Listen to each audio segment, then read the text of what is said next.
I'm Jordan Kruger. Welcome to Tommy Media's The Locker Room. Coming off its fourth NCAA playoff appearance in 5 years, the St. Thomas football team takes the field Saturday for its annual spring game. St. Thomas will exercise the NCAA's foreign tour rule and travel to Italy to play for 13 days this summer. I'm joined today by Coach Caruso, quarterback John Gould, and cornerback Jordan Young. Thanks for joining us. Thank you for having us.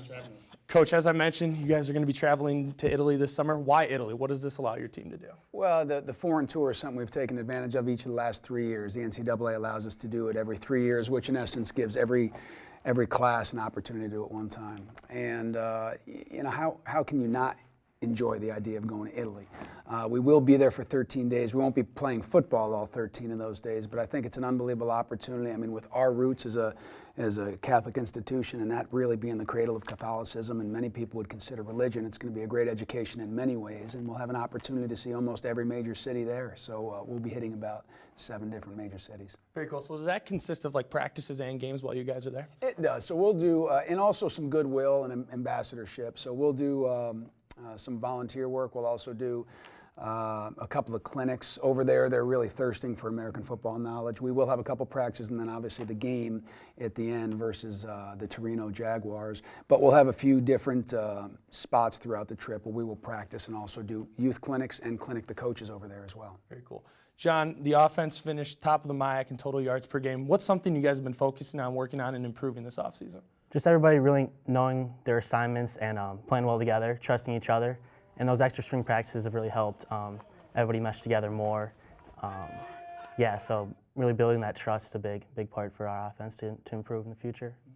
And then, Coach, on Saturday, it's the annual spring game. Oh, yeah. 11-on-11, your offense versus your defense. What can you truly learn from a spring game?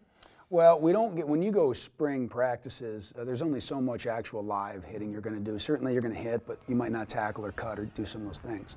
So it gives us an opportunity of seeing all these guys that have been in position to make plays, whether it be defense or offense, are they going to be able to finish the play? Plus, I think replicating the game day environment helps our guys just kind of get back. It's been a long time since we've been back here in this studio, which means it's a long time since they've been back on the field. So to get back in that rhythm is a big part of it, and to be able to do so in front of the students and the families is pretty neat. Then Jordan, the defense finished second in fumble recoveries last year in the MIAC, but then in terms of interceptions, the team's in the bottom half of the MIAC. Is forcing interceptions something this team's been working on during the offseason? Oh, absolutely. We have a motto here, just making the most of each opportunity that we've been given. We try to replicate that in practice, and then we have interception, things like that are dropped, so things that we do not work out well with us. So we're making the most of each opportunity, getting our picks, and I think that it'll be coming along well this fall. Awesome, thank you. And now it's time for this week's fan question. Coach, Junior Mike Green wants to know, what's the best part of the offseason? Probably what we're going through right now when you get a chance to get back on the field with the guys. So there's a lot of little things throughout the offseason that we do. There's a lot of professional development. I will also have to put a quick plug in. I think our team did an unbelievable job with their volunteerism this offseason, garnering a lot of awards and helping out a lot of people, but most importantly, getting together for a common good. But once you get back on the field and have a chance of being around them, it's not even the X's and O's of coaching. It's just being around them and trying to start building and gelling that team is, to me, the best part. Awesome. Thank you. If you have a question, tweet it to @TommyMedia. Thanks for joining us. Be sure to check Tommy Media for the latest campus news. With Coach Caruso, John Gould, and Jordan Young, I'm Jordan Kruger. Tommy Media will see you next semester in The Locker Room.